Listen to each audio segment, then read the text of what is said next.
the spirit of fun and adventure. Like, oh, there's a whole new world here.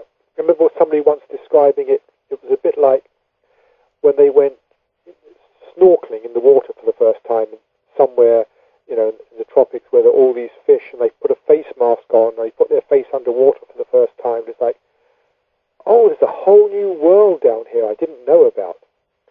And I think it's the same thing here. It's like, as soon as we start observing ourselves and noticing what goes on and how we get caught up in things, it's like, oh, there's a whole new world inside myself I wasn't aware of. And to sort of treat it lightly. I see, I go off on that journey. I think about this. I worry about this. Oh, rather than blaming oneself, just like, just innocent interest.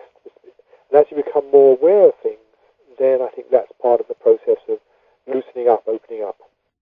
Very, very good. So let's see here. Let's just move on a little bit and maybe get into this area a little bit of the global brain. I saw your video, Peter, of this, and I found it really interesting. And I immediately, of course, as you said briefly at the ending of the first segment, that this was written. The book you wrote that before the dawn of the internet, as it were. But that was the immediate connection that I made to this subject. Was that what you're talking about here basically is the web or the internet? And I mean, this obviously didn't happen overnight, the web. It slowly crept in, of course. But did that, after you've written the book, did that dawn on you that, wait a minute, the theory I had here, and we can talk about the theory, of course, is basically has manifested now in the form of the web? What was that the way you perceived it, or? I think, like many people back then, I mean, I was thinking about this during the 1970s, and the book came out in 1982. And I'd been working on computers a lot and the networking of computers. And I think many of us saw where things were going in terms of the linking of computers on a global level. And the word internet actually came into use the same year as my book was published. People started calling it the internet in 1982. That was when the book was published. Right. The World Wide Web was another 10 years before that came online. But I think none of us then saw quite where it was going in terms of the richness and complexity. We saw it as, transferring data between people, transferring text, transferring ideas. We didn't see that we'd be watching television on the internet, downloading videos, doing commerce, buying things on the internet. We didn't see social networking, everybody, chatting to each other. We were, I think, as always happens, you're very stuck in how you see things at that current time. We don't see where the creativity and the innovation is going to lead us. So I saw the direction it was going in, and that's what I was writing about from many different perspectives. But just seeing how it would take shape, I don't think any of us saw. And one of the things that changed everything, that nobody back then really saw, was miniaturization. If you look at science fiction stories written in the 60s and 70s, when they talked about computers, it was always great, big, huge computers. Computers were going to develop, but they were going to get bigger and bigger and bigger. And the opposite happened. They got smaller and smaller and smaller. And that's what changed everything. And none of us saw that. Interesting. And, in a nutshell, for people that haven't heard about the theory, I guess, is there an easy way to explain the global brain? Yes. I don't know whether it's easy, but I'll try. Let me tell you how it came about for me. I was going to say, first of all, I had an interest in computing and networking. But then also, an English chemist called James Lovelock, developed his theory of what he called the Gaia hypothesis. Right. The idea that Gaia is the old Greek name for the Earth Mother goddess. And he put forward this theory that the whole of the planet, what he called Gaia, which is all the biosystem of the planet, the oceans, the atmosphere, the soil, all the living systems there, function together as one single organism, each playing its own role. Each species had a different role, like, the rainforests are like the lungs of the planet, one often says. And so you can see different species playing different roles. started thinking about was, okay, we can see that. What is humanity doing here? I mean, rainforests have been around for millions and millions of years, and the oceans have, they're changing over time. But suddenly we have this brand new species in evolutionary time. We've just been around for the last 1 million years. What are we doing here? What's our role in Gaia? What is it we're specialists at? And I realized what we're good at, which other creatures don't have, is the ability to share information, which comes from language. So I thought we are like the information processors of the planet. So it was easy then to see we are like the nerve cells of the planet. Yes. So I started exploring this parallel. Are we like the nerve cells? And if so, then maybe we are now beginning to come together to form a brain. The individual nerve cells are now linking up. And that's why I saw computer networking was going to make a big, big difference. It was beginning to link all the billions of human beings, the nerve cells of the planet, were beginning to link together into one single system. And there's an interesting parallel there, I noticed, with the human brain. When the human brain first develops in the fetus, a few weeks after conception, it's just lots of different nerve cells, and they're not connected. And so there's more and more nerve cells being created. And then, once all the nerve cells are created, they then begin connecting up. And the whole growth of the brain from then on and through our adult years is about growing connections between cells.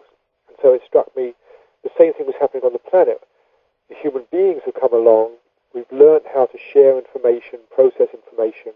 We're now beginning to link up. And there's about, the same number of people on the planet now as there are nerve cells inside our own heads, which is, an interesting fact. So I started exploring this and seeing that this was probably the next direction we were going in. The next evolutionary leap for humanity was actually not changing our bodies in any way, but coming together collectively into a single integrated system. And that's over the following 25 years, this has clearly been happening.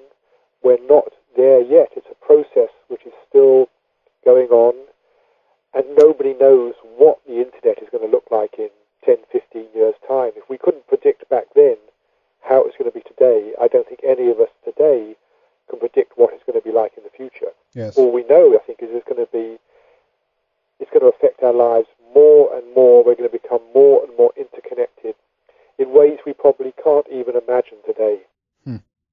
And this thing you briefly mentioned there, which I find fascinating, is that the number of people on the planet approximately now is, and you can help me clarify, did you say as many nerve cells as it is in the brain during a particular stage, or as an adult, or where? As an adult, again, the numbers are only approximate. Yeah, right. We keep on changing how many brain cells we think there are, but there may be 10, 50 billion brain cells in an individual brain. And there's about the same number on the planet. Mathematicians call this an order of magnitude. It's basically how many zeros are there. The number 1,000 has 3 zeros. A million has 6 zeros. We're talking 10 billion. 10 billion has 10 zeros. And it seems the number of cells in the brain is a figure somewhere around a number with 10 or 11 zeros. The number of people on the planet is approaching, it's now 6.5 billion. It's in that range. Mm-hmm. It's what mathematicians call an order of magnitude. It's the range of numbers. So it's not, people misunderstood me initially when I talked about this. They thought, when we have exactly the same number, or when we reach some magic number of 10 billion, everything changes. Sure. Okay. Well, because one thing that did kind of arise when I watched the presentation on this was that idea that because before we talked about how consciousness or awareness kind of manifests within a system, within a nervous system that is intricate in form, and it's sophisticated. And one thing that I came to think about is that if the soul, if you will, or if awareness kind of takes root within the brain when this not maybe magical number appears, but an approximate number then appears, the question was, could that same thing happening on a global scale, meaning that if we actually approach a certain number of people, a new kind of consciousness actually manifests within the population? Would you say that that's a huge stretch to make?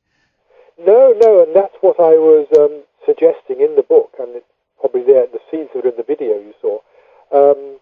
Yes, I was suggesting this, that since we have a similar sort of number, that once we get the same sort of connectivity, I mean, an individual cell in the human brain probably connects directly with thousands of other cells. It's interacting continually directly with thousands.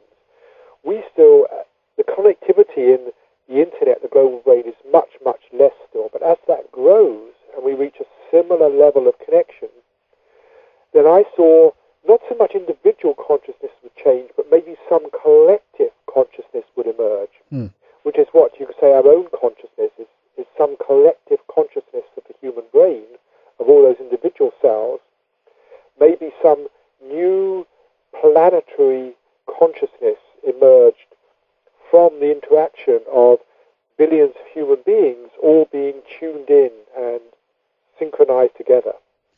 So do you think that this still is dependent, then, if you will, on the infrastructure of, let's say, the internet, or even our accessibility to the web or computers, or do you think that this could potentially happen even though if that weren't there, so to speak?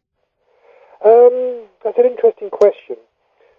I think the potential for it to happen doesn't require the internet, but it may be that we need that sort of infrastructure to take us in that direction initially, to allow that connectivity to happen. Maybe the internet will sort of disappear in the future or become less important, but I think at this stage, I'm talking about it's not just the internet, it's also television, yes, telephone. It's the whole fact that we can communicate with each other across the planet, learn from each other across the planet, share ideas across the planet, share our experiences, so that instead of being isolated individuals and perhaps just sharing our experience in our local village, we're now sharing across the planet. And it's that process that's important.